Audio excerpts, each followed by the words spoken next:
Okay. Hi, I'm Sarah Sadie, And I'm Kerry Schaefer. and we are together here because we have a course coming up about how to find your perfect people. And one of the things that this class emphasizes as we go through it is that it's all about being authentically yourself and putting yourself out there in ways that you're comfortable for. And that is what we are doing right now, right here, today. Right. So the class is online, and this is sort of how you would see us in the course. This is us doing our thing. And we wanted to talk just really briefly because Kerry and I were talking the other day, and she was telling me why we're such an effective co-facilitating team, like why it works. And she knows this because she is a Myers-Briggs specialist expert, and she was telling me about the letters of our types and what it means. And Kerry, can you just break that down for me again? Because sometimes it gets lost in my mind. Yeah, it gets lost in my mind too. It's fascinating though. So you may be familiar with Myers-Briggs and the basic elements of the extrovert versus introvert and intuition versus sensing. And if you're not, that's okay.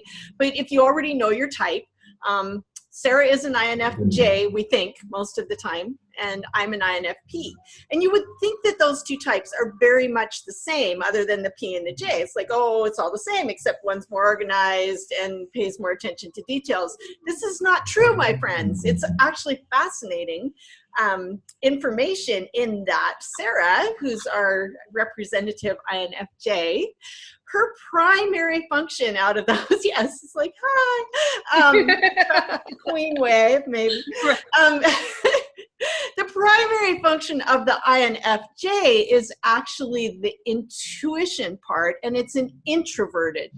So that whole intuition goes inward, whereas for the INFP, the primary superpower function is the feeling, which is also introverted. So we're different on that. So let me just pause here. Yeah. So when you say it's, so for me, intuition, the N is primary. Yes. And that, and because I'm an I, that goes inward, which means that my primary sense is that's like how I navigate interiorly. Is that sort of what it's about? It's kind of like your preferred way of making any kind of sense of the world. Doing anything is going to be an internal intuition.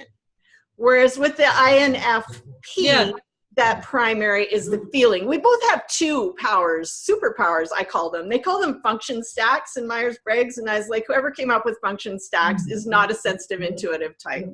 It just didn't work for me. Yeah, no, they're superpowers. They're superpowers. The superpowers of awesome. So we all have two primary functions, a perceiving function and a decision-making function.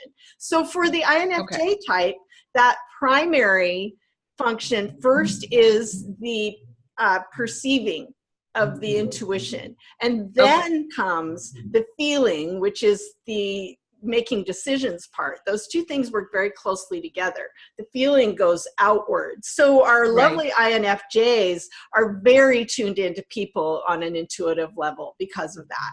The INFP works a little bit differently because their primary power is that feeling, decision-making function, which is introverted. So that goes inwards, so very tuned into what we think and feel, values, all those kinds of things. And then our intuition goes outward into the world. So we're constantly making connections and figuring things out as we go on these intuitive hits that are not necessarily, but can be connected to people, but are often about connecting dots out into the world. So Sarah and I, between the two of us, we have all four of these superpower functions. And where one of us is, maybe that's not our strong point, then it is for the other person. And so we are able to intuitively and with feeling go for connection, both inward and outward. And we find it just works brilliantly.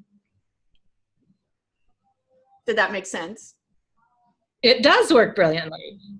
It makes total sense. You have clarified it for me. Thank you. Awesome. And what I'm taking away from this is that people who sign up for our course get 4 superpowers. Yes. 4 superpowers in the room. Right. Co-facilitating. So That's the takeaway today. And thank you, Kerry, for explaining that so brilliantly. Oh, well, thank you for understanding. And thanks, y'all, for listening. And we'll be sure to link to the class in the comments so that you can sign up for it and join us in the Dreamweavers Attic. See you soon. Awesome. We look forward to seeing you there. Bye-bye. Bye.